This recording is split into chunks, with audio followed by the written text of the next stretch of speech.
et maintenant Paris. Donc voilà, la dernière à vous et à vous, Anthony, maintenant. Merci d'être là. Schön, dass Sie da sind.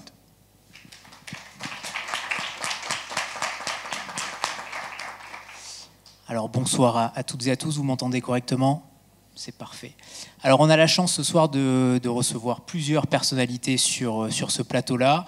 Merci évidemment au Goethe Institut de nous recevoir. Alors on va commencer par Elisabeth Lemire qui est présente ici, qu'on détaillera tout à l'heure son parcours.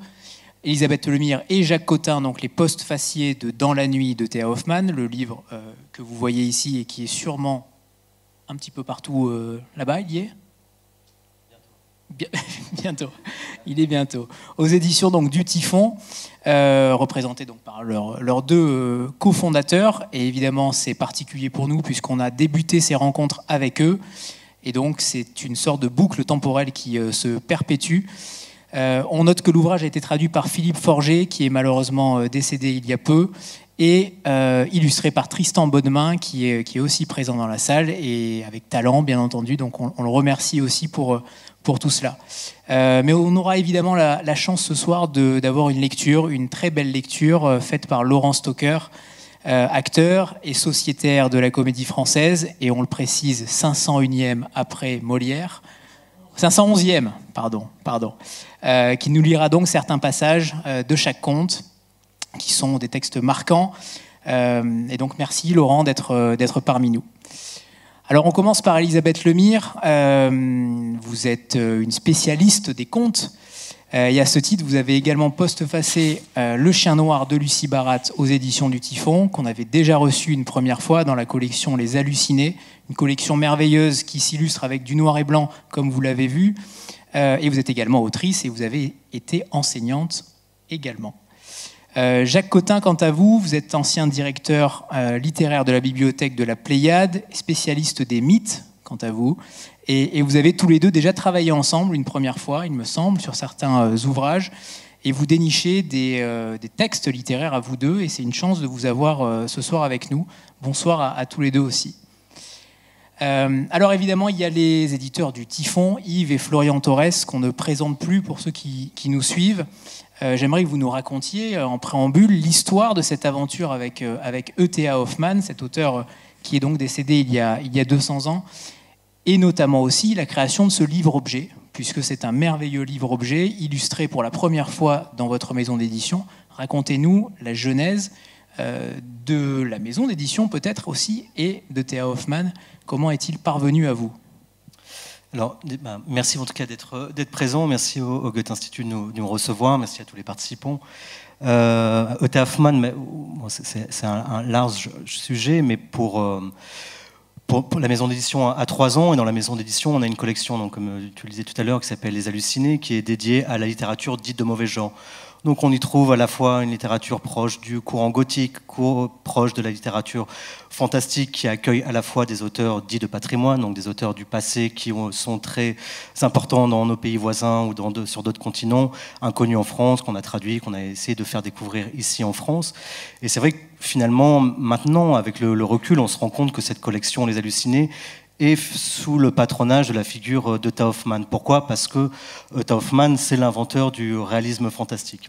Mais finalement, Hoffmann, on est retombé dessus parce qu'en France, il est aujourd'hui quasiment inconnu, il a disparu. Lorsque vous vous baladez dans les rayons des librairies, il y a peu de librairies finalement qui ont Hoffmann en fond, ou lorsqu'ils l'ont, c'est aussi parfois dans des traductions un peu vieillissantes qui ne rendent pas honneur à l'énergie, à la fantaisie, au fantastique d'Hoffmann. Et la chance qu'on a eue sur Hoffmann, finalement, elle est venue avec un livre qui n'avait sur le papier absolument rien à voir, qui est un livre qui s'appelle André Lapoisse, qui est écrit par un auteur russe qui s'appelle Andrei Siniavski, qui est le père d'un auteur français un peu plus connu en France qui s'appelle Yegor Gran. Et ce livre, André Lapoisse, qu'on a publié c'était il y a 1 an à peu près, a une dédicace au début du livre où il y a écrit à la lumineuse mémoire de Théa Hoffmann. Et en posant des questions à Igor Gran sur cette dédicace du livre, il a dit oui, mon père, Andrei Siniewski, s'est inscrit dans l'héritage d'Hoffmann et il n'a fait que écrire après Hoffmann. Donc c'est comme ça qu'on est tombé sur qu'on est retombé sur la figure d'Hoffmann. André Lapoisse, c'est une relecture d'un conte d'Hoffmann qui s'appelle Le Petit Zacchès. Le Petit Zacchès, pour faire très vite, c'est l'histoire d'un personnage qui est totalement hideux, qui est cruel dans ses paroles, et qui un jour, il y a une fée se penche sur son berceau et va lui dire malgré tous tes défauts, les gens vont t'aimer. Et voilà, c'est quelque chose d'assez drôle comme point de départ d'histoire. Et André Lapoisse, c'est l'inverse. C'est quelqu'un qui a des qualités et tout le monde va le détester, ou il va en tout cas apporter le mauvais sort sur lui. Donc c'est comme ça qu'on est retombé sur Utta Hoffmann. Et c'est aussi grâce à des discussions avec Elisabeth et avec Jacques aussi sur voilà, cette envie aussi de s'inscrire dans une continuité de redécouverte des contes. Et je me rappelle avec Elisabeth, on en avait parlé justement en disant « Ah, on a envie de faire des choses sur Hoffmann » et le travail évidemment avec Elisabeth et Jacques s'est fait sur la postface, mais aussi sur un conseil quand même très précieux de nous amener aussi vers les contes. Ce qu'on voulait faire avec ce livre, c'est ne pas proposer quelque chose d'exhaustif sur Hoffmann, mais justement aller vers le public peut-être qui ne connaît pas trop Hoffmann et qui ne connaît pas trop les contes, en lui disant voilà, ce livre c'est une porte d'entrée vers l'univers d'Hoffmann. C'est comme si voilà, vous entriez dans une porte et c'est le fantastique hoffmannien, il est présent avec ces 5 contes. Et c'est aussi le travail vraiment qu'on a, où Elisabeth et Jacques étaient voilà, avec nous sur la création de ce livre. Justement, sur cette sélection de contes, il y en a 5 de tailles totalement différentes. Comment s'est effectué ce choix-là? Est-ce que les postfaciers, que sont Elisabeth Lemire et Jacques Cottin, sont intervenus aussi sur la sélection de ces contes-là? Qu'est-ce que vous vouliez démontrer aussi par rapport à cet auteur? Alors, ce qui était Donc bonsoir, encore une fois, merci à tous d'être venus, merci à Anthony, merci aux différents intervenants. Alors ce qui était important, c'était de créer, comme l'a dit Yves, une mise en scène avec 5 contes sur lesquels on est tombé d'accord, et en commençant donc par un premier conte qui s'appelle Le Diable à Berlin, qui nous semblait une très belle entrée dans l'univers hoffmannien. Concernant le Diable à Berlin, ça se passe donc à Berlin. On a au départ un univers qui est un univers un petit peu de Biedermeier, c'est-à-dire un univers comme ça de bourgeois berlinois, de gens bien tranquilles. Ça se passe bien et petit à petit, il y a un personnage fantasque qui arrive et ce personnage fantasque, il va dérégler ce réel. Et il nous semblait que c'était une merveilleuse entrée justement vers l'univers d'Hoffmann, qui est un univers qui fonctionne en glissement. Il y a des choses, on en parlera plus en détail, qui semblent être des choses ordonnées, du réel, un univers qui semble cadré, et petit à petit, quelque chose arrive et décadre, déconstruit, dérègle ce réel-là. Très bien. Avant que Laurent nous lise un premier extrait, Elisabeth et Jacques, j'aimerais vous interroger sur, puisque Utta Hoffmann parle du genre littéraire très tôt, à une époque où peut-être on en parlait un peu moins, comment vous différenciez le conte merveilleux du conte fantastique? Je crois qu'effectivement, il y a une très nette différence. J'ai une amie conteuse qui résume ça d'une façon que je trouve amusante et intéressante. Elle dit, ben voilà, quelqu'un sonne à la porte, on va ouvrir, il y a un homme à tête de cheval. Si on offre une tasse de café, on est dans le conte merveilleux. Si on s'évanouit, on est dans le conte fantastique. Bon, c'est une façon amusante, mais il y a des choses vraies là-dedans. Je crois que la grande différence, enfin, il y a 2 grandes différences, me semble-t-il, entre le conte merveilleux et le conte fantastique. Dans le conte merveilleux, on est dans un univers où tout est possible. Un homme à tête de cheval, c'est tout à fait normal. Il y a des montagnes de glace, une femme peut être une grenouille, les bêtes parlent, tout est possible, tout peut arriver. Dans le conte fantastique, on est dans un univers absolument réel, on déambule dans une ville, au bord d'un quai, on s'assoit sur une place, on regarde des maisons. C'est un univers absolument, c'est notre univers à nous, et il n'y a rien d'étrange dans cet univers-là. Ça, c'est la première grande différence entre le conte merveilleux et le conte fantastique. La deuxième différence, je pense, c'est que les deux chemins sur lesquels le héros fantastique et le héros merveilleux avancent sont totalement différents. Le chemin du héros merveilleux est un chemin parfaitement balisé, très clair. On n'a aucune peine à le suivre. À la suite de la rupture d'un interdit, ou parce qu'il lui manque quelque chose, je sais pas, l'élixir qui donnera la jeunesse à son père vieillissant, il s'en va. Il prend la route. Sur cette route, il va rencontrer des auxiliaires magiques qui vont l'aider. Il va rencontrer des épreuves dont il sortira d'ailleurs toujours vainqueur. Et puis, le conte se terminera très bien. Il gagnera ce qu'il faut gagner, la princesse. Il trouvera l'eau magique. Il se mariera. Il deviendra roi, généralement. Il aura de nombreux enfants et tout est bien. C'est absolument pas la route que suit le héros du conte fantastique. C'est une route de hasard, on ne sait rien. On le suit dans ses déambulations, on va de quartier en quartier, on s'assoit à une table de cabaret, mais on ne sait rien, on ne sait pas ce qui va lui arriver, on ne sait rien du tout. Il rentre dans des maisons, il rentre dans un salon, tout peut lui arriver. Il suit tout d'un coup deux êtres qui lui semblent un peu étranges, à qui il trouve une drôle d'allure. Rien n'est établi d'avance. On se perd en fait. D'ailleurs, j'ai l'impression qu'Hoffmann lui-même se perd dans ses contes. C'est ça qui le rend d'ailleurs assez fascinant. Il se perd lui-même et nous, lecteurs, on se perd complètement. On ne sait pas du tout en fait où on arrive. On ne sait pas du tout ce qu'il en est. Et en plus, généralement, ces héros finissent mal. Hein. Élise, dans Les mines de Falun, meurt dans un effondrement de la mine. Nathanaël se jette dans la cour. Enfin, donc, il n'y a pas de fin heureuse. Ça, c'est une grande différence. Voilà, c'est les deux grosses différences, me semble-t-il, entre le conte merveilleux et le conte fantastique. Et puis, bon, il y aurait des questions d'écriture, mais là, on entrerait plus dans des détails. Ce qui n'est pas inintéressant. Non, non. Vous pouvez développer, Elisabeth, si vous le souhaitez. Oui, mais je ne vais pas monopoliser le... Non, je veux dire que dans le Hoffmann, il y a quelque chose qui...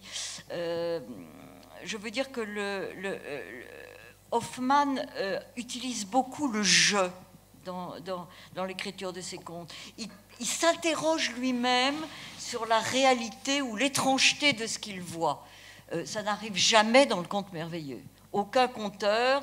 La seule réalité qui peut parfois apparaître dans le conte merveilleux, quand il est lu dans une communauté, c'est que, par exemple, le conteur va citer un endroit du village dans lequel il va raconter un conte merveilleux. Mais ça sera tout. C'est le seul point de réel qui peut arriver. Mais jamais le conteur prendra la parole en tant qu'auteur, ne dira « je ».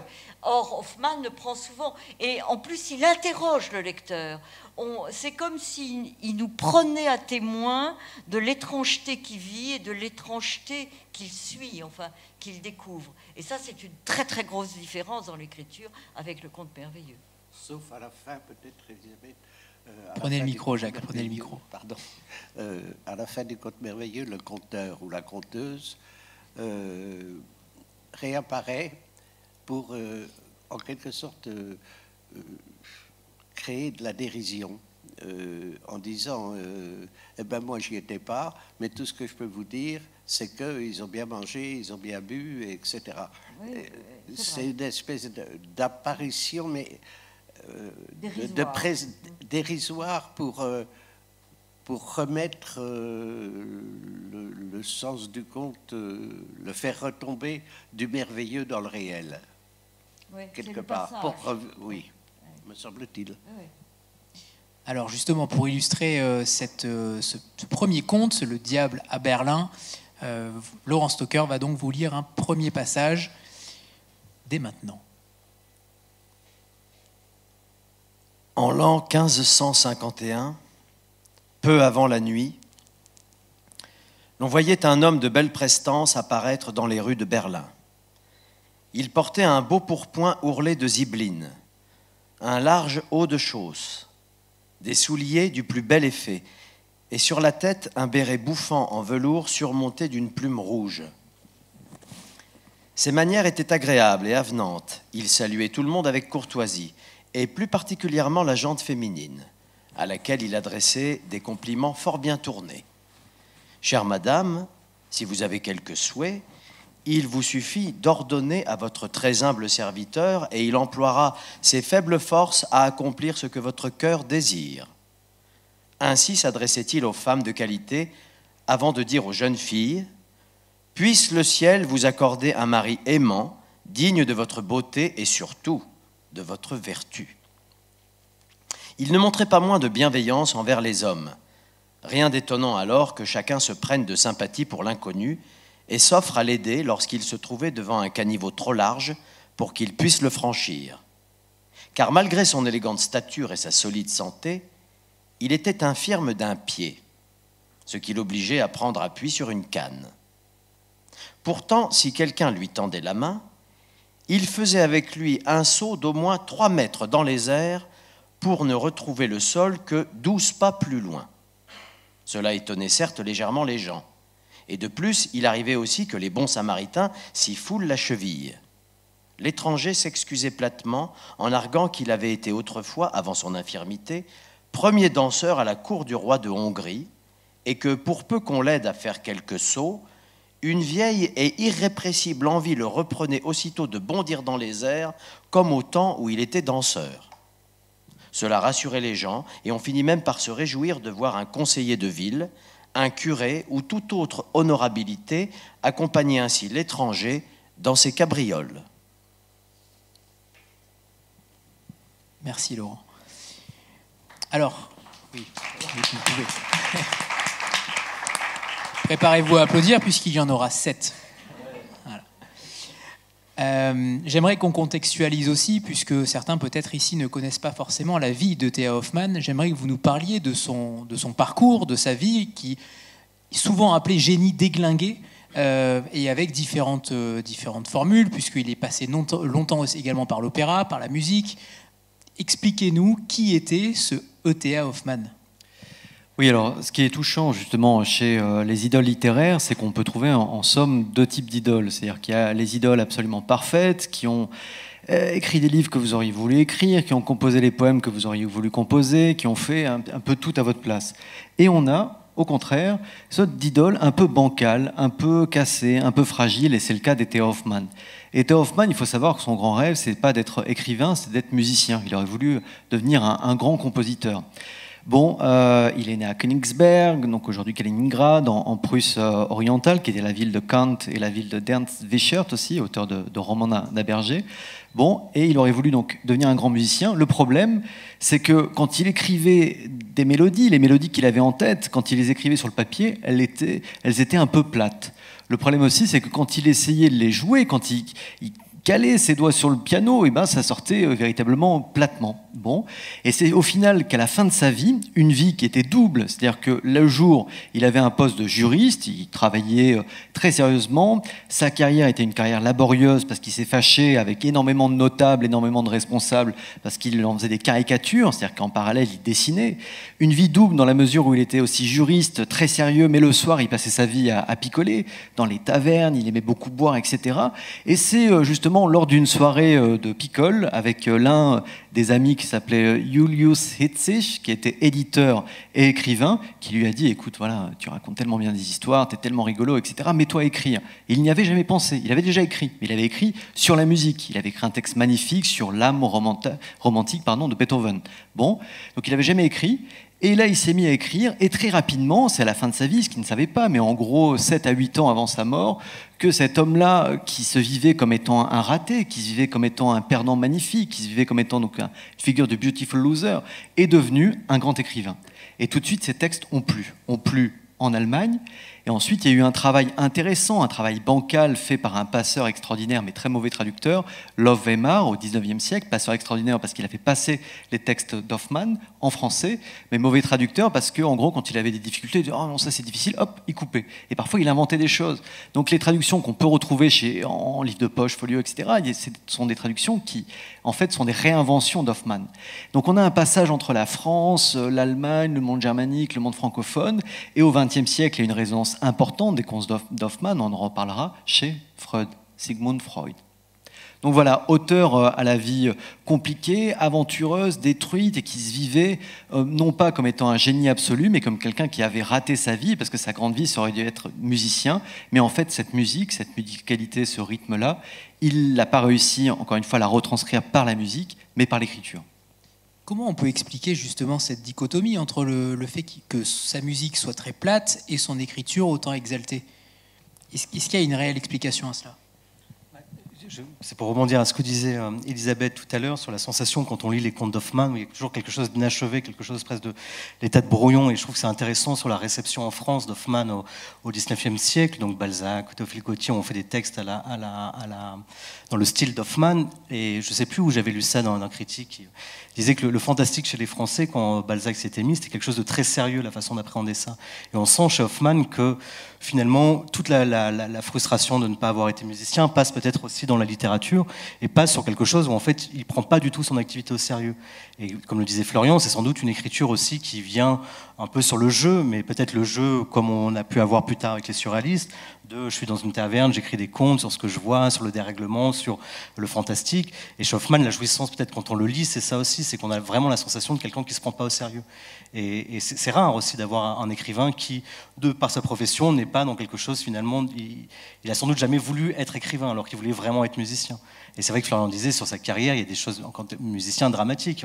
Enfin, il est, je crois, c'est directeur de théâtre en 1917, c'est Ondine qui est joué, le théâtre brûle, il y a quelques représentations et ça brûle, la malchance est en permanence sur lui. Et peut-être que sur l'écriture, c'est le seul moment où il y a cette voix qui s'ouvre un peu lumineuse, parce que quand même les espaces de lumière sont très rares chez Hoffmann, même dans ses contes, mais dans sa vie en général. Et c'est comme si cet espace de lumière, il se dit, bah voilà, c'est trop facile pour moi, je le prends pas au sérieux. C'est ce qui est drôle aussi dans Hoffmann. Et effectivement, donc malchance extérieure et malchance intérieure. Malchance extérieure, c'est tous les épisodes de Poisse qu'on a pu voir. Il y a sa représentation, le théâtre brûle. La malchance extérieure, c'est qu'il faisait partie d'une génération qui a subi les guerres napoléoniennes, donc il se déplaçait d'une ville à l'autre. Et malchance intérieure, là on a quelque chose d'un peu plus psychanalytique, quoi. On est face à l'annulation rétroactive, c'est-à-dire quelqu'un qui, face à son désir, transforme le désir en obstacle et qui ne cesse de s'auto-saborder. Et ça, ce sera quelque chose de central dans le conte du marchand de sable. Très belle transition. Mais avant, j'aimerais peut-être qu'on parle d'E.T. Hoffmann en tant d'écrit politique, et en critiquant la bourgeoisie, en critiquant la ville de Berlin notamment. Est-ce qu'Hoffmann est un auteur politique? Est-ce que dans son œuvre, est-ce qu'il y a quelque chose de politique? Bonne question. Normalement, quand les gens analysent les textes d'Hoffmann, les gens sont quand même, par rapport à tout ce qu'il a traversé, tout ce qui s'est passé à l'époque de sa vie, non, il n'y a pas de traces des guerres napoléoniennes, il y a très peu de choses. Par contre, on sent effectivement qu'il est un observateur de la vie locale, de ce qui est en train de se passer. Mais je ne pense pas que ce soit un écrivain politique, Hoffmann, ou en tout cas qu'il est un écrivain à revendication, si c'est ça le sens de la question que tu poses. Après, il est très conscient de ce qui se passe dans son époque. Il y a par exemple, je ne sais plus si c'est dans le Petit Zacchès, mais un conte qui n'est pas présent dans le recueil, où il s'amuse à critiquer les Lumières, par exemple, à critiquer la philosophie des Lumières. Mais Hoffmann, c'est par contre un très bon observateur aussi. On sent qu'il lit aussi ce qui est en train de se passer. Il lit les romantiques, mais politiquement, je ne pense pas que ce soit un auteur, en tout cas, si c'est ta question, c'est est-ce que c'est un auteur à message? Pas du tout, je ne pense pas. Non. Moi, je pense que sa critique, c'est ses caricatures, qui finalement lui ont causé un grand tort. Ça lui a coûté un poste quand même. Hein. Mais là, je pense qu'il s'en est donné à cœur joie. Et probablement de ses supérieurs, en tout cas. Oui, c'est ça, observateur donc là, de la vie il a locale. critiqué, là, certainement. Mais on ne voit pas dans le texte une critique de la société ou des pouvoirs en place, mais dans les caricatures, certainement. Après, il est sans doute par ses contes à rebours d'une certaine philosophie de son époque, par contre. Voilà. Alors on va changer maintenant, on va partir du côté du deuxième conte. Donc la transition était bien lancée, Florian, merci. Sur le marchand de sable. Et donc j'aimerais que Laurent commence par une petite lecture et ensuite on mettra en lumière la genèse de ce conte-là. Un jour que ces bruits sourds résonnèrent jusqu'à me terrifier, je demandai à notre mère, tandis qu'elle nous bordait: « Maman, qui est donc ce méchant marchand de sable qui nous empêche toujours de voir papa? À quoi ressemble-t-il » ? « Il n'y a pas de marchand de sable, mon chéri, répondit ma mère. Quand je dis que le marchand de sable va passer, cela veut simplement dire que vous avez sommeil et que vous ne pouvez plus garder les yeux ouverts, comme si on y avait jeté du sable. » La réponse de ma mère ne m'apaisa pas. Dans mon âme d'enfant s'imposa même, avec netteté, l'idée qu'elle ne niait l'existence du marchand de sable que pour nous éviter d'avoir peur de lui. Mais moi, je l'entendais toujours monter les escaliers. Soucieux d'en apprendre plus sur lui et sur ce que nous risquions, je finis par demander à la vieille femme qui s'occupait de ma jeune sœur: « Qui est donc ce marchand de sable ?» « Eh, mon petit Nathanaël, dit celle-ci, tu ne le sais donc point encore ? C'est un méchant homme qui vient voir les petits enfants qui ne veulent pas aller se coucher et qui leur jette des poignées de sable dans les yeux, si bien qu'ils jaillissent tout sanglants de leur tête. Après, il les jette alors dans son sac et les porte dans le croissant de lune pour nourrir ces petits qui sont là-haut dans leur nid. Ils ont un bec crochu, comme les chouettes, et picorent les yeux des enfants capricieux. Dès lors, l'image du cruel marchand de sable se grava en moi sous un aspect abominable. Les soirs où j'entendais résonner ses pas montant l'escalier, je tremblais de peur et d'épouvante. Ma mère ne pouvait alors rien tirer d'autre de moi que ce cri bégayé au milieu des pleurs: « Le marchand de sable, le marchand de sable !»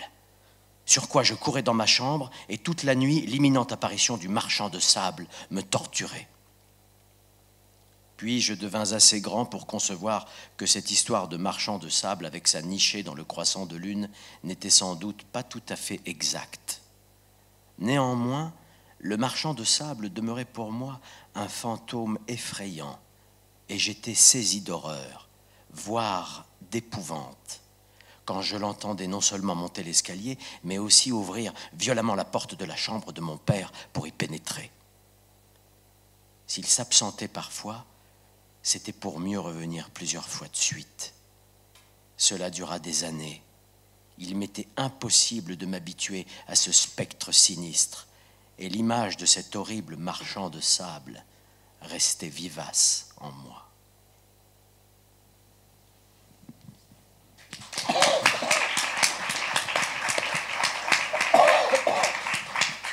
Merci Laurent. On pense quand même que cela a été écrit il y a 200 ans et on voit toutes les ramifications possibles de ce marchand de sable. J'aimerais que l'un d'entre vous nous parle de ce marchand de sable et notamment de ses ramifications, puisque on l'a tous reconnu à un moment donné. On voit très bien tout ce qui s'est passé ensuite, ensuite ce conte-là. J'aimerais que vous nous parliez de ce conte-là en particulier, puisqu'il apparaît quand même extrêmement brillant et extrêmement évocateur pour tout le monde, évidemment, dans la salle, mais aussi pour tous les lecteurs. Oui, c'est un conte à partir duquel que Freud a utilisé pour définir le fantastique.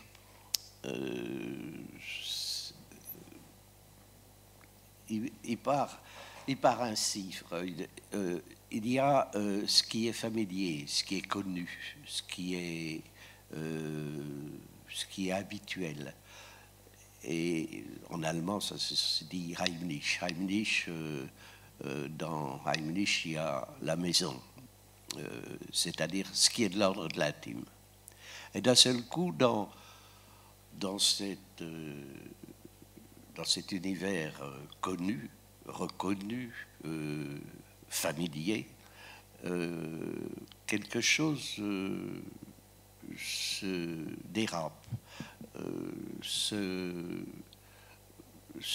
Quelque chose se détériore. On achoppe sur un élément, comme la nourrice qui va expliquer que, effectivement, ou la mère, qu'il faut se coucher parce que il y a ce marchand de sable qui vient chercher les yeux des enfants qui ne sont pas, qui ne vont pas au lit. Donc, Freud, à partir de là, dit on passe du Heimlich au Unheimlich, c'est-à-dire le contraire. Ce qui était familier devient étranger, ce qui était connu devient inconnu, quelque chose se détraque, il y a comme une déchirure dans le réel qui apparaît. On a traduit Unheimlich, c'est Marie Bonaparte qui a traduit le livre de Freud, qui s'appelle, on l'a traduit par l'inquiétante étrangeté. Il faudrait peut-être mieux le traduire, qui a fait Flores comme expression, mais il faudrait peut-être mieux le traduire par l'inquiétante familiarité.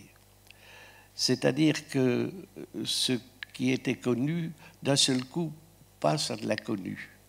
Un homme qui arrive, qui vient dans la maison le soir, qui est familier en quelque sorte, prend des apparences étranges, ou à travers, dans la maison sinistre, à travers une maison, à travers une avenue très chic de Berlin, il y a une maison qui a une masure, enfin, elle fait tache dans cet univers guindé.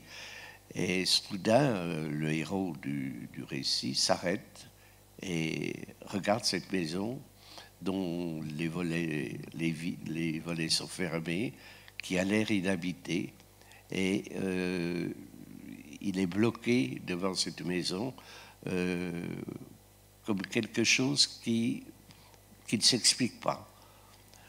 Je pense qu'il y a ça dans le conte, dans le Marchand de sable. Il y a ça tout au long. C'est-à-dire que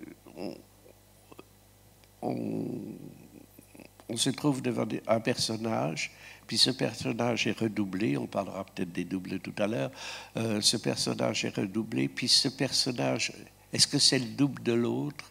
Est-ce que c'est le même?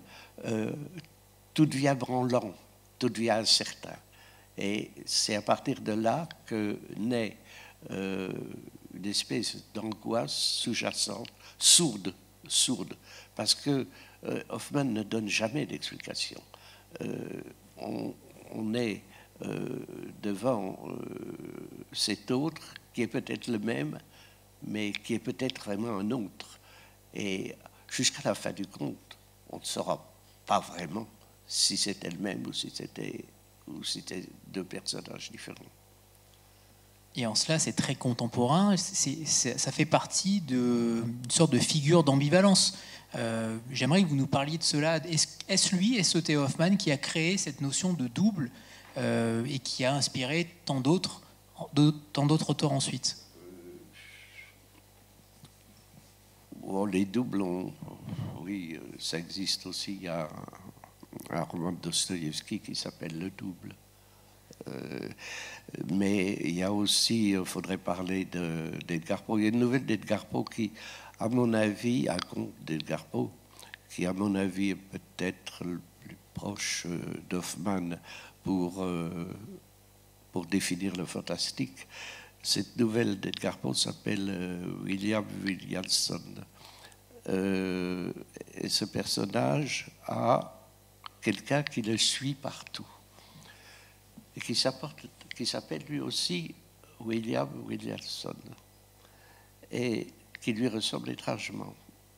Il est né la même année que lui. Il fait les mêmes études que lui. Alors, les critiques s'interrogent, est-ce que c'est un double réel ou est-ce que c'est une projection du personnage qui s'appelle William Williamson, qui s'est créé cette espèce d'être qui le suit partout. En définitive, le personnage original en a marre, il n'en peut plus. Et il provoque son double, ce double qu'il suit partout en duel. Et il le tue. Et le double, en mourant, lui dit eh ben, tu t'es tué toi-même. Et l'autre meurt. Qu'est-ce que sont ces doubles? Est-ce que ce sont des projections de soi ou est-ce que c'est une part de personnage inventé, imaginaire, qui naît d'une espèce de folie de soi?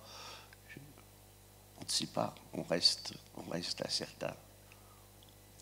Et à ce titre, donc, Laurent, si vous le voulez bien, pour un deuxième extrait du Marchand de sable, toujours, puisque c'est un conte particulièrement important dans son œuvre.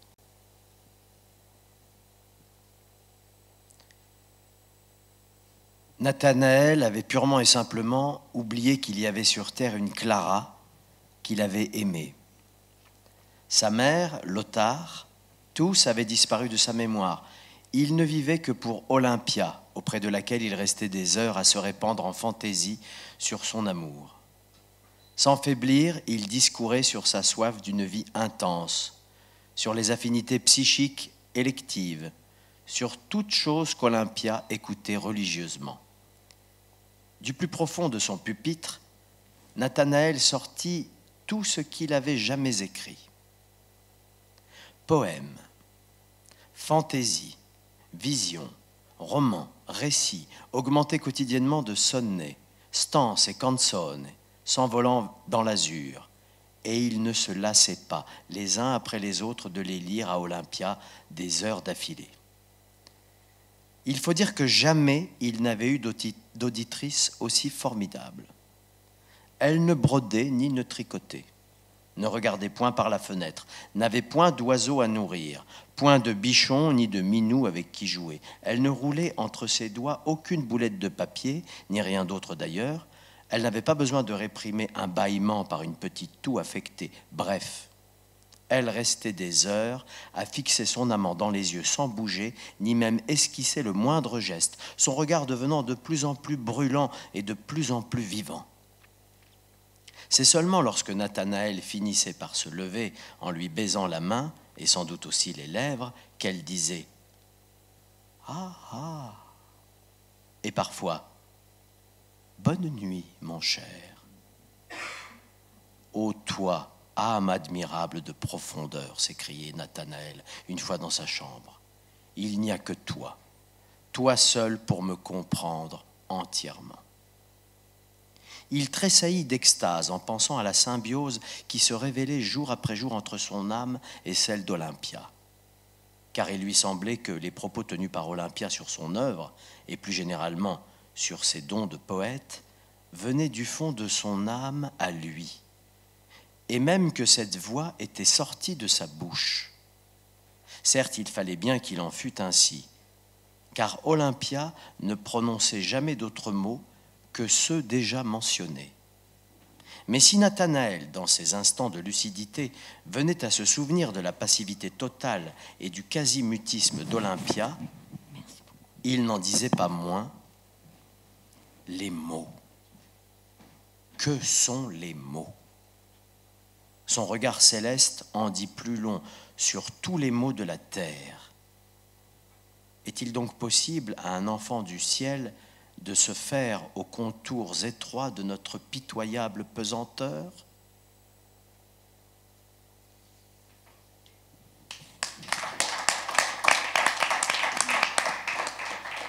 Merci Laurent.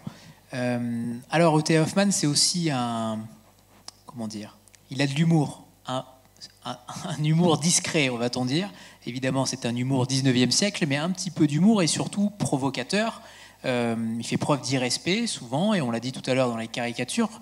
Et peut-être est-ce là la notion de caricature de héros romantique. Fait-il preuve justement de caricature, d'humour à l'encontre de ce héros-là?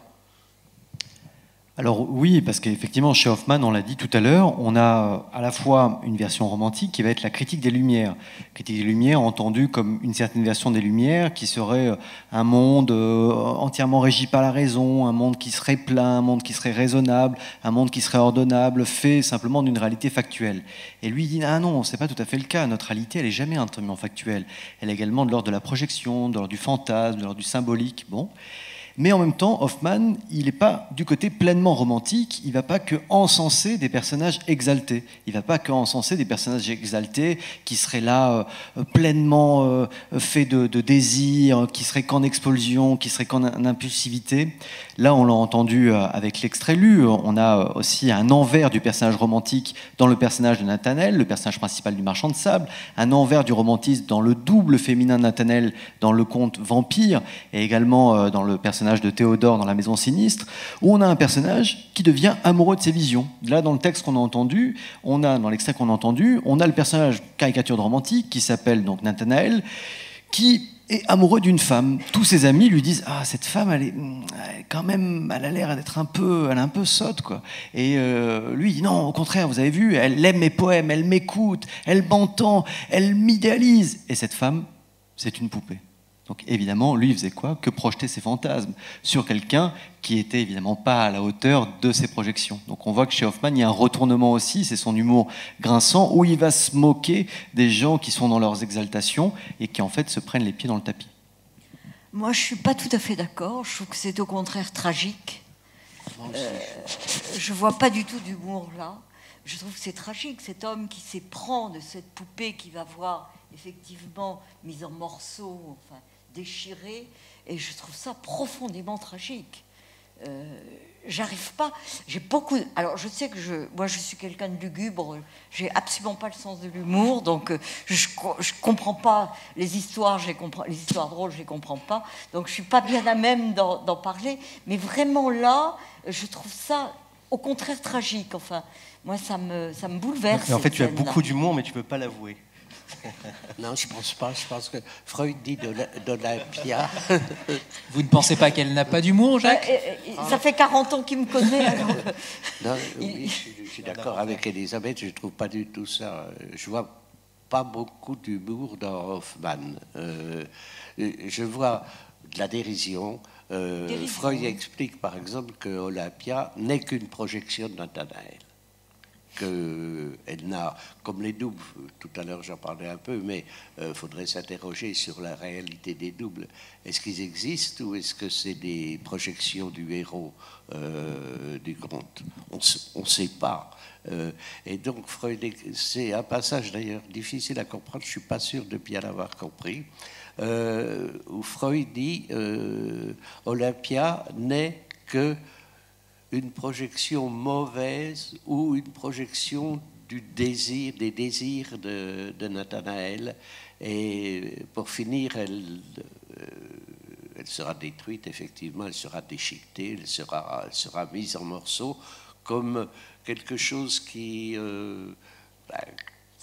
s'efface de la vie de Nathanaël. Et c'est là qu'il retrouve sa fiancée originelle, Clara, qui voudra d'ailleurs...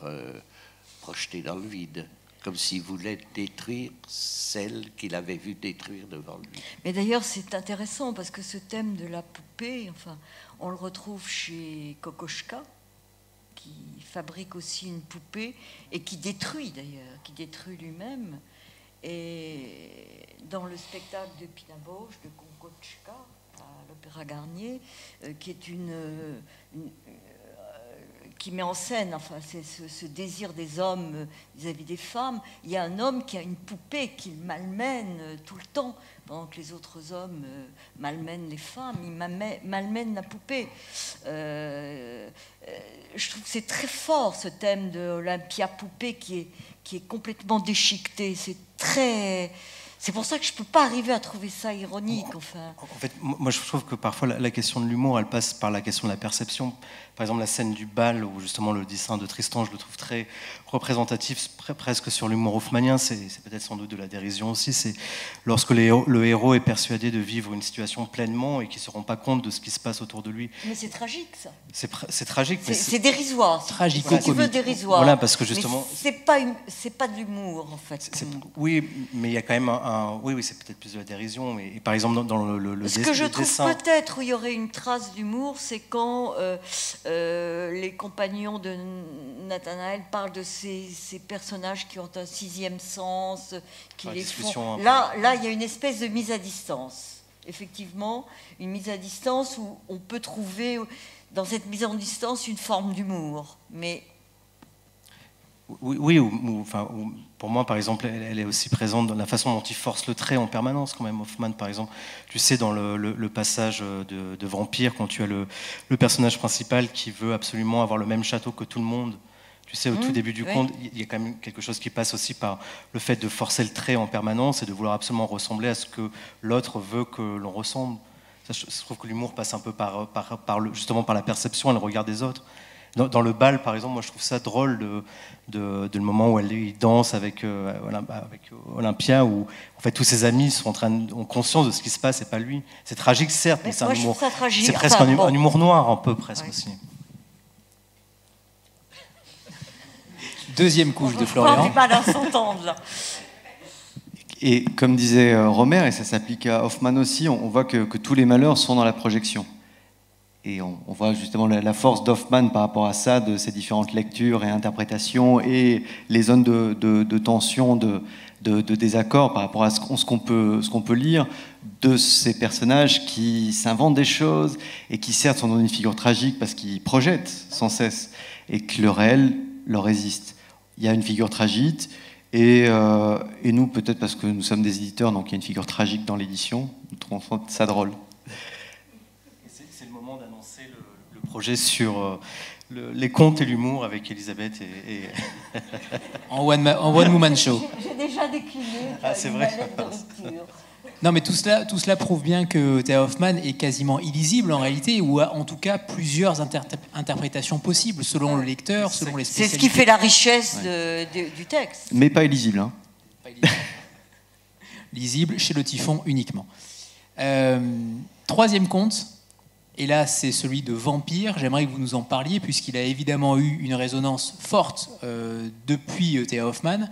Racontez-nous ce troisième conte et ensuite Laurent nous lira un passage.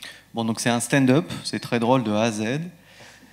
Donc Vampire de Hoffmann, ce qui nous intéressait, c'est qu'on voyait une sorte de double féminin de Nathanaël. Vampire, ça commence avec un homme qui se pense maître en sa demeure, qui est là en train de construire un château, qui est peut-être le château de ses rêves, château qui a fantasmé.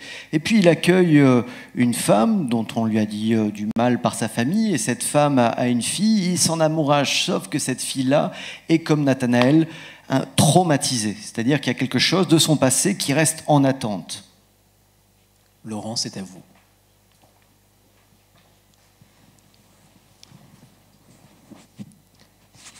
Brutalement, la vie quotidienne du comte s'en trouva bousculée.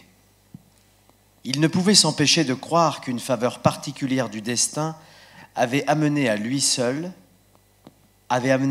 la seule qui, en devenant son épouse, pourrait sur cette terre lui apporter du bonheur. Quant à l'attitude de la vieille baronne, elle ne varia pas durant son séjour.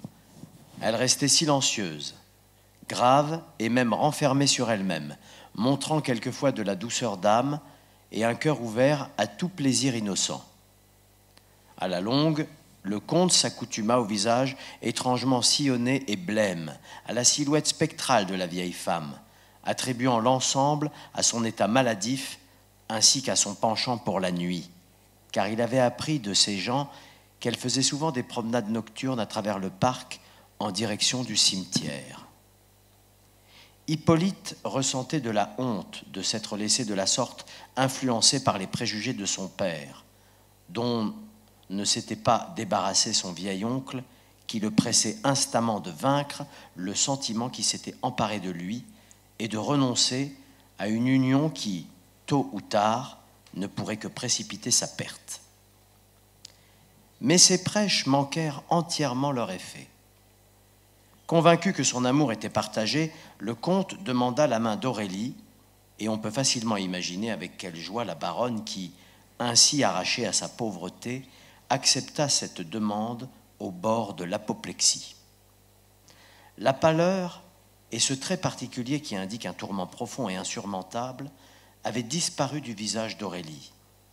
La béatitude de l'amour rayonnait de ses yeux et un éclat rosé rehaussait ses joues. Mais au matin du jour des noces, un funeste hasard contraria les vœux du comte. La mère d'Aurélie fut trouvée gisante, sans vie, sur le sol du parc, non loin du cimetière, tête contre terre. On la ramenait au château au moment précis où le comte, s'étant levé, appréciait de sa fenêtre les délices d'un bonheur remporté de haute lutte. Il crut la baronne frappée de son mal habituel, mais tous les moyens mis en œuvre pour la ramener en vie furent vains. Elle était morte. Au lieu de s'abandonner aux épanchements d'une violente douleur, Aurélie, muette et sans larmes, semblait paralysée au plus profond de son être par le coup qui la frappait. Merci. Alors ce conte, c'est aussi l'origine du mal, la monstruosité, tous ces êtres-là qui ont façonné les angoisses de Théa Hoffmann en tant qu'écrivain. Est-ce que vous pouvez nous raconter à la fois comment vous voyez les choses par rapport à cette banalité du mal qu'il transfère dans son œuvre, et ensuite sur le fait que bon nombre d'écrivains lui ont pris beaucoup d'idées?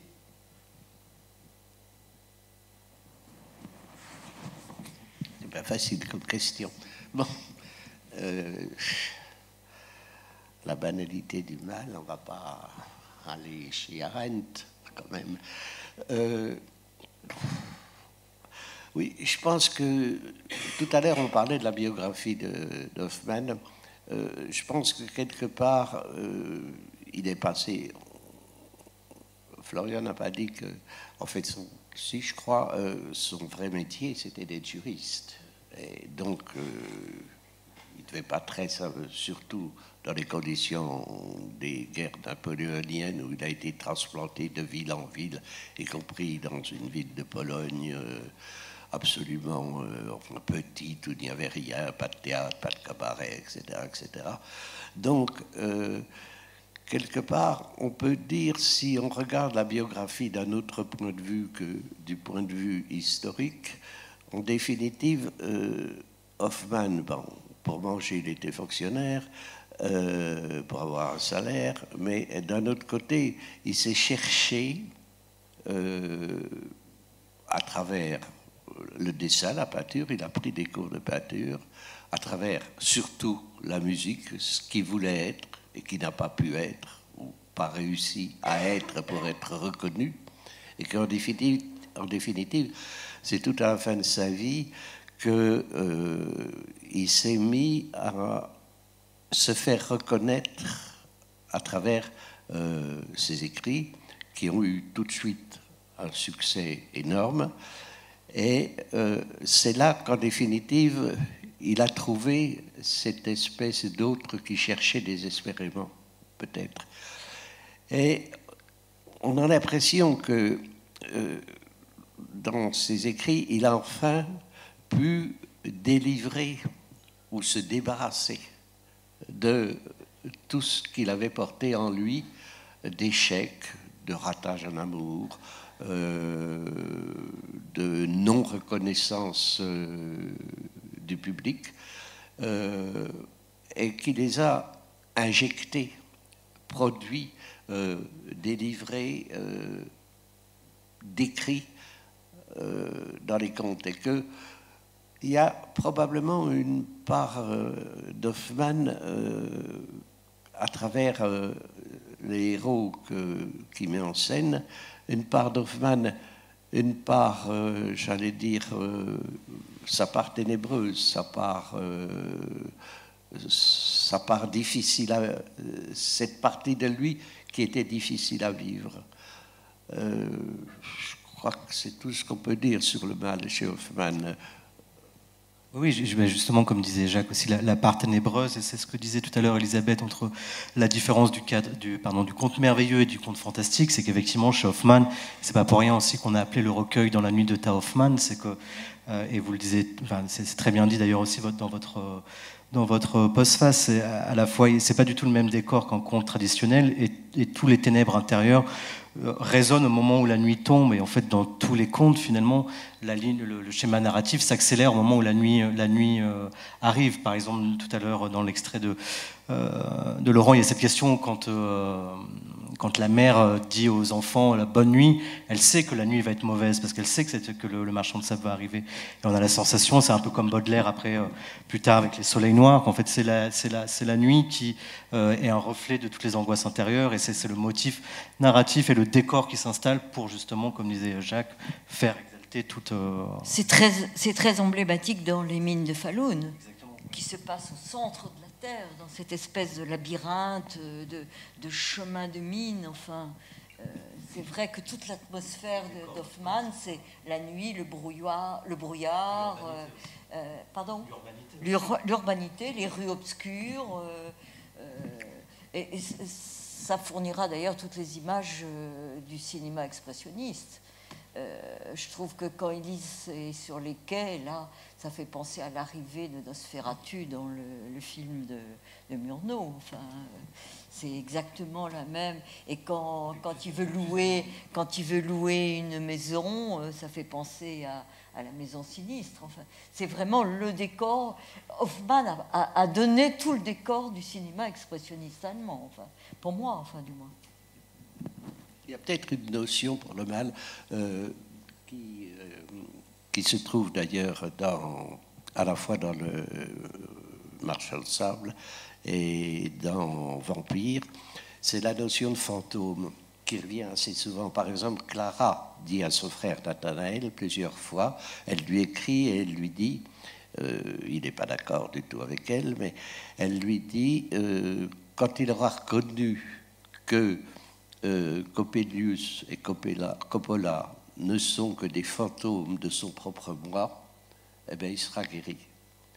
Et on retrouve aussi la notion de fantôme, cette mère qui meurt, la mère d'Aurélie, qui meurt, elle est déjà morte en arrivant, en quelque sorte, puisque elle est décrite comme avec des doigts de squelette.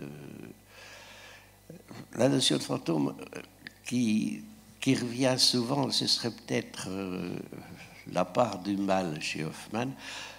C'est une notion qui est un peu difficile. Pour bien la comprendre, il faut passer peut-être par l'anthropologie. Dans l'anthropologie, tous les historiens, les sociologues disent que le fantôme, c'est celui qui n'a pas été bien enterré, ritualisé dans sa mort. D'ailleurs, on voit encore aujourd'hui à quel point, quand quelqu'un disparaît dans un accident d'avion, etc., les gens sont assoiffés, c'est pas le mot, sont désespérés tant qu'ils n'ont pas le corps pour pouvoir faire le deuil, le mettre quelque part, le ritualiser. Le fantôme, psychiquement parlant, ce serait quoi? Ce serait peut-être un deuil qui n'a pas pu être fait, un résidu, ce qui reste. Peut-être pour Nathanaël, Coppelius et Coppola sont des fantômes parce qu'il a ce résidu de cette peur d'enfant. Et ils viennent soudain, cette peur imaginaire, intérieure, vient surgir soudain sous la forme de personnages. Est-ce qu'ils existent? On ne sait pas. C'est aussi peut-être le fantôme qui erre dans ces contes, et le mot est employé souvent, y compris dans la traduction en français. C'est aussi peut-être l'objet d'un désir qui n'a pas été atteint. Donc, n'ayant pas pu obtenir cet amour d'une femme, etc., cet objet revient comme un fantôme hanter le personnage, ou parfois l'hanter sous la forme d'un automate, Olympia. Eh bien, nous allons passer donc au 4e conte avec la maison sinistre, avec un univers romantique. Laurent, c'est à vous. Je ne pus écouter davantage ce que l'homme ajoutait à son histoire, car j'avais reconnu, avec épouvante, mon propre état dans celui du colonel italien. Un désir si dément de revoir l'image mystérieuse prit possession de moi. Et je bondis sans attendre vers la maison fatale. De loin, j'eus l'impression que des lueurs y brillaient à travers les jalousies rabattues. Mais à mon approche, les lumières disparurent. Fou de désir, je me jetai sur la porte. Elle céda à ma pression. Je me retrouvai dans le vestibule, faiblement éclairé, enveloppé d'une atmosphère pesante. Une impatience mêlée d'anxiété faisait battre mon cœur à le rompre. Retentit alors dans la maison le long cri perçant d'une femme, et sans y prendre garde, je me retrouvai dans une salle vivement éclairée par de nombreux flambeaux et richement décorée à l'antique de meubles dorés et d'étranges vases japonais. Des vapeurs bleutées extrêmement odorantes se dirigeaient vers moi. « Bienvenue, bienvenue, cher fiancé, l'heure est proche, la noce approche !» Ainsi criait de plus en plus fort la voix d'une femme. Et tout comme je suis bien incapable de savoir comment j'étais arrivé dans cette salle, je suis aussi incapable de dire comment sortit de la nuée des encens une femme élancée, resplendissante d'élégance. D'une voix stridente, elle répétait « Bienvenue, bienvenue, cher fiancé », enfonçant vers moi les bras ouverts. Horreur. Son visage était cireux, abominablement déformé par l'âge et la folie. Elle planta ses yeux dans les miens. Transi d'une profonde épouvante, j'essayai de reculer, mais médusé par le regard de braise de cette harpie, je ne pouvais ni détourner le regard de l'horrifiant visage de la vieille femme, ni bouger. Alors que je chancelais, elle arriva à ma hauteur.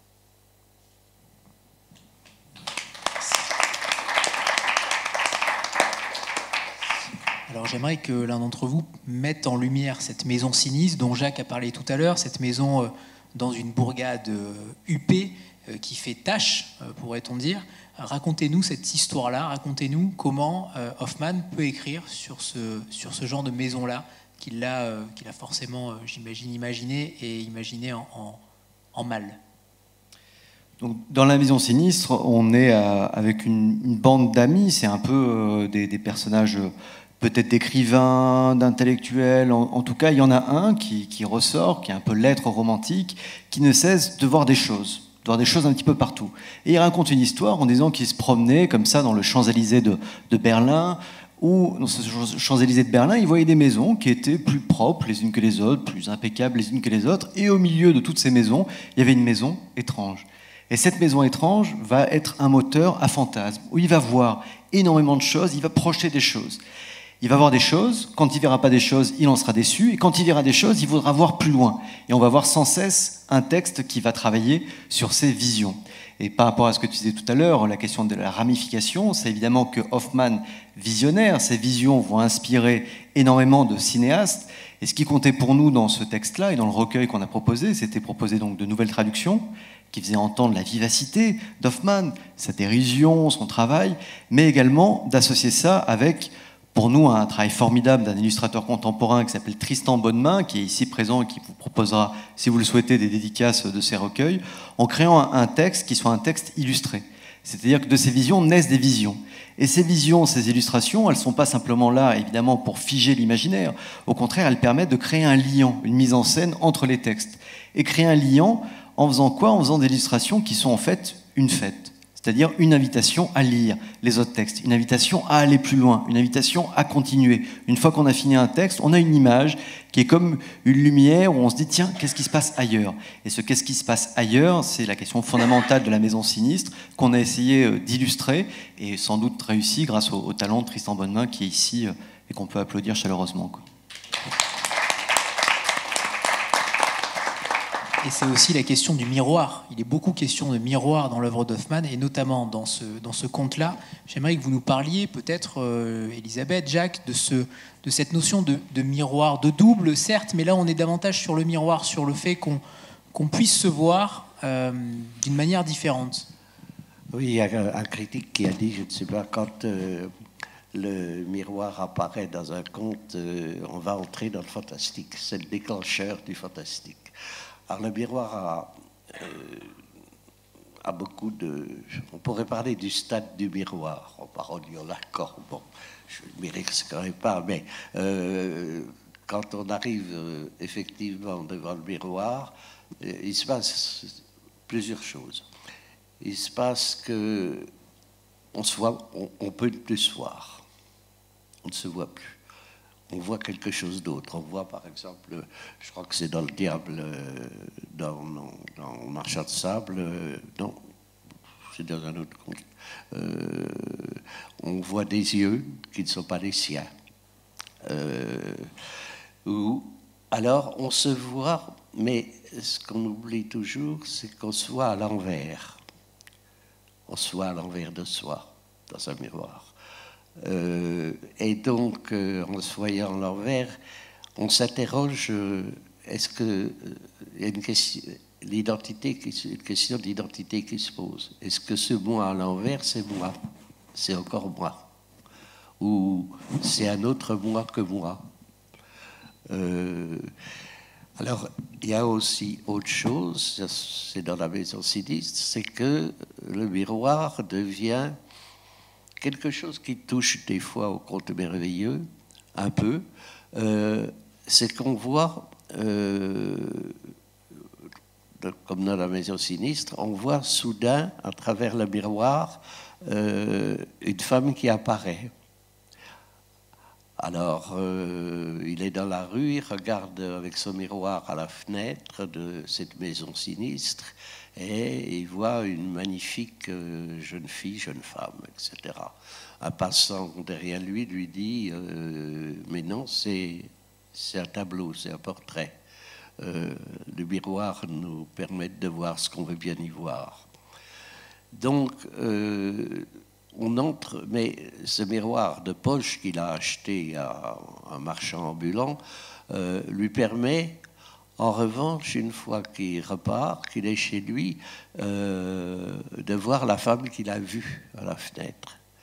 Donc le miroir lui redonne la présence d'un personnage absent. Donc, à travers toutes ces différentes faces, ces différentes façons qu'a le miroir de fonctionner, le conte fantastique, et Hoffmann en particulier, mais les Français, comme Théophile Gautier, qui copiera beaucoup Hoffmann, mais qui le copiera, j'allais dire, en le rationalisant, en lui enlevant du fantastique, parce que, en définitive, les choses qui restent inexpliquées chez Hoffmann, ou les choses sur lesquelles on doute, est-ce que le double c'est un double ou est-ce que c'est le même, chez Gautier, on aura la réponse, on aura une réponse raisonnable. On est au pays de Descartes, on saura exactement ce qui s'est passé. Donc, dans ce rôle du miroir permet, dans le conte fantastique, d'entrer dans un autre univers qui fait trembler tout l'univers, qui fait trembler le réel, puisque où on ne s'y voit pas, où on s'y voit à l'envers, où on voit autre chose.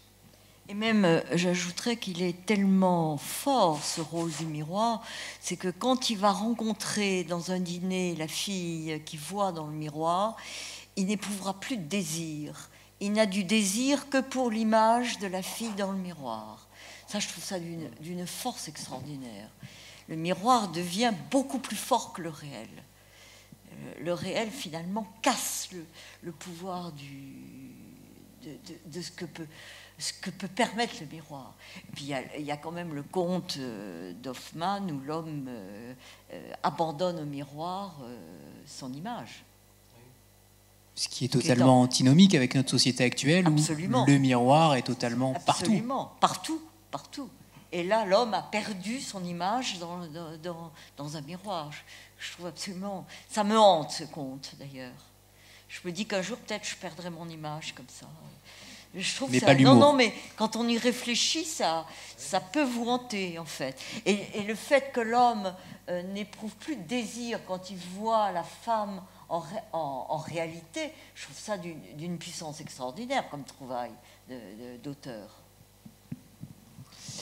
Alors on va attaquer notre dernier conte, mais avec 2 extraits. Et pour commencer, Laurent Snoecker va nous lire le premier, Les mines de Falun, qui est donc un conte préféré d'Élisabeth Lemire parce qu'il y a beaucoup d'humour. Fort d'au moins 150 hommes, l'équipage du navire des Indes orientales accostait dans de nombreuses barques surchargées et se préparait au Onsning. Ainsi surnommaient les matelots cette fête célébrant leur retour et qui s'étend sur plusieurs jours. Costumés d'étranges vêtements colorés, des musiciens ouvraient la marche avec violons, fifres, hautbois et tambours qu'ils frappaient vaillamment, tandis que d'autres les accompagnaient par des chants guillerets. 2 par 2, les matelots les suivaient. Les uns, vestes et chapeaux décorés de rubans bariolés, agitaient leurs banderoles au gré du vent. D'autres dansaient, sautaient. Tous poussaient des cris de joie qui résonnaient jusqu'au ciel. Le joyeux cortège passa ainsi les chantiers navals et traversa les faubourgs jusqu'à celui de Haga, où il s'apprêtait à festoyer dans une auberge. À l'intérieur, l'alcool coula à flots et on vida pinte sur pinte. Comme il en va avec les marins rentrant de voyages lointains, toutes sortes de jolies filles se joignirent bientôt à eux. Alors la danse commença et la joie se fit de plus en plus effrénée, l'allégresse de plus en plus déchaînée. Seul un marin, svelte et joli garçon d'à peine 20 ans, s'était éclipsé hors de ce tumulte pour s'asseoir sur un banc près de la porte du cabaret.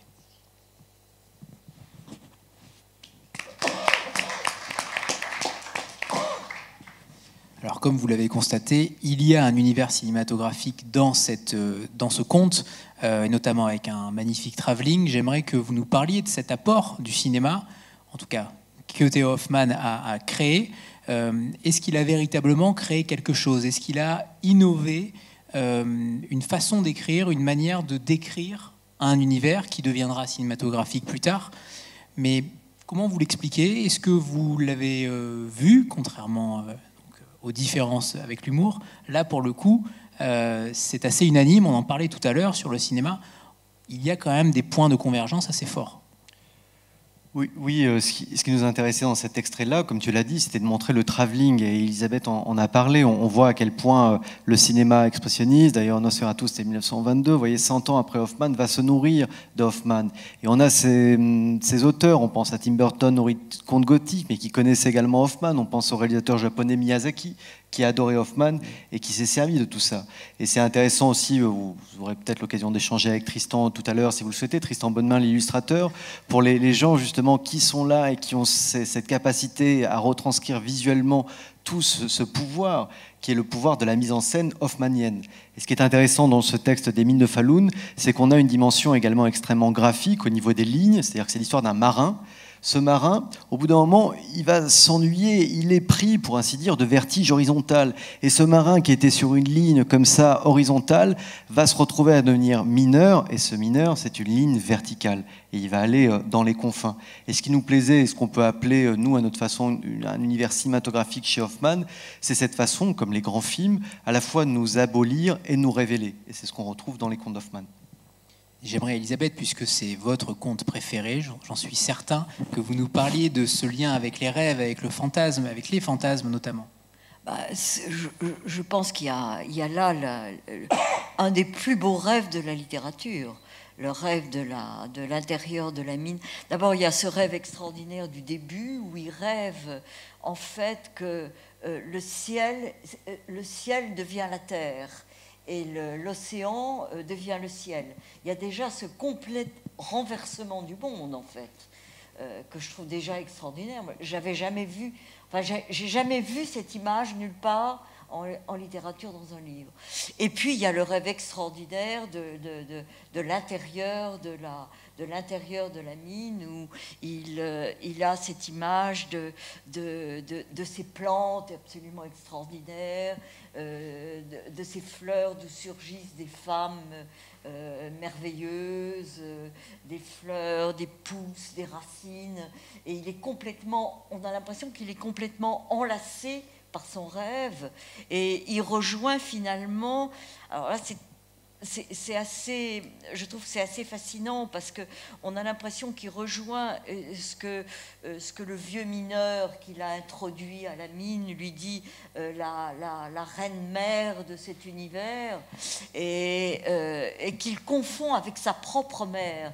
Il y a une espèce d'alliance complète, il joint les deux femmes, sa mère et cette reine-mère qui est au fond la terre-mère, hein, la vieille déesse. Et je ne sais pas, pour moi, parfois, ça m'a fait penser presque au mystère d'Éleusis. Il y a une espèce on a l'impression qu'il va assister à une cérémonie mystérieuse au fond de la mine. Et je trouve que là, il y a quelque chose d'absolument... Il y a une description de la part d'Hoffmann que je trouve absolument prodigieuse. Alors Laurent va nous lire un second extrait maintenant des mines de Falun, et nous reviendrons ensuite dessus. À peine s'était-il allongé sur sa couche, fatigué, fourbu, qu'un rêve déploya ses ailes. Tout se passait comme s'il était dans un beau navire qui voguait à pleine voile sur une mer miroitant sous une voûte céleste de nuages sombres. Mais en baissant son regard vers les vagues, il ne tarda pas à se rendre compte que ce qu'il avait pris pour la mer était une masse ferme, transparente et étincelante, et que tout le navire se fondait miraculeusement dans sa lueur, si bien qu'Hélice se retrouvait sur un sol en cristal et apercevait au-dessus de lui une voûte rocheuse aux reflets noirâtres. Car ce qu'il avait d'abord pris pour la voûte céleste était de la roche. Poussé par une force inconnue, il fit quelques pas, mais à cet instant, tout se mit à se mouvoir autour de lui, et de merveilleuses fleurs et plantes d'un éclat métallique, telles des vagues frissonnantes, s'élevèrent du sol, faisant monter leurs corolles et leurs feuilles des plus profondes profondeurs pour les enlacer gracieusement. Le sol était si clair qu'Hélice pouvait distinguer nettement les racines des plantes. Devenant de plus en plus aiguisé, son regard aperçut tout au fond d'innombrables et délicieuses silhouettes virginales qui se tenaient enlacées de leurs blancs bras brillants. De leur cœur jaillissaient ces racines, ces fleurs, puis ces plantes.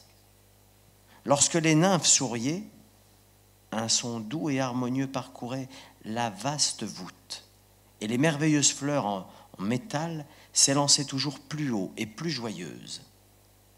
Un sentiment indescriptible de douleur et de volupté mêlée s'empara du jeune homme, un monde d'amour, de langueur, de désir charnel s'ouvrit en lui. Comment descendre ? Je veux tant vous rejoindre, s'écria-t-il en se jetant les bras écartés sur le sol de cristal. Mais celui-ci se déroba, et Hélice flottait dans un éther chatoyant. Eh bien, Hélice Fröbom, comment trouves-tu toute cette splendeur ? S'écria une forte voix. Hélice aperçut auprès de lui le vieux mineur. Mais à mesure qu'il le regardait, celui-ci se transformait en silhouette géante, moulue dans de la lave incandescente. Hélice fut près de s'épouvanter, mais à cet instant, un éclair soudain jaillit des profondeurs et le visage sévère d'une puissante femme apparut. Hélice sentit le ravissement qui s'intensifiait dans sa poitrine, se transformait en une angoisse qui le broyait. Le vieil homme l'avait entouré de ses bras en s'écriant « Prends garde à toi, Élise Fröbom, c'est la reine.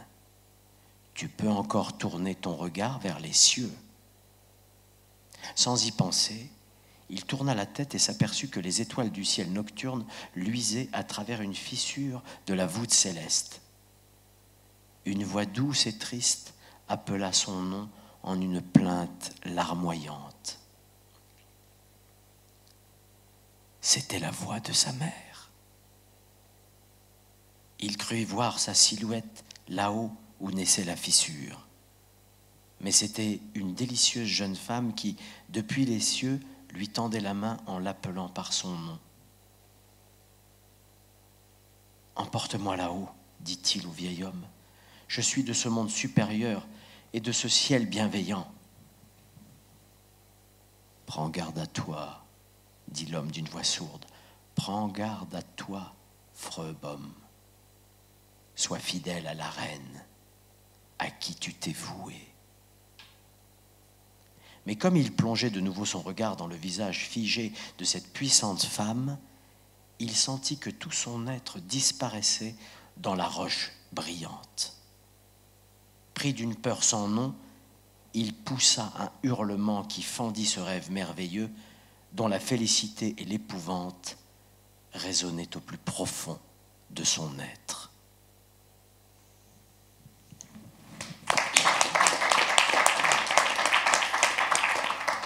Merci, cher Laurent. Alors, il est temps maintenant de... Si vous avez des questions, c'est le moment ou jamais. C'est maintenant. Si vous vous demandez si ce livre-là peut faire un beau cadeau de Noël, la réponse est oui. Voilà. On a quelques exemplaires à la vente et qui peuvent être dédicacés soit par les postfaciers ou par le formidable illustrateur présent ici et qu'on ne cesse de remercier.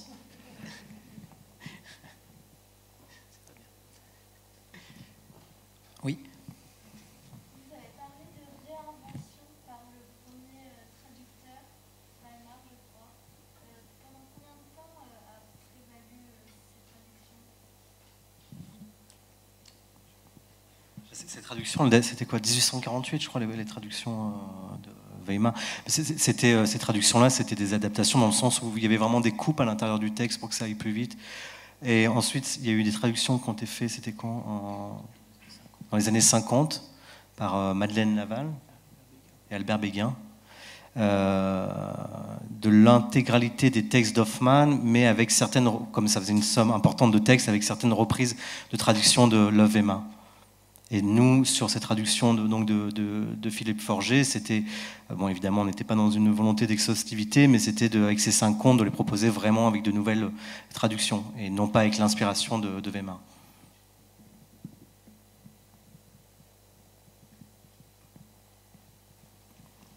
Alors, ça a l'air d'être... tout le monde a l'air d'être rassasié. C'est le moment des cadeaux de Noël.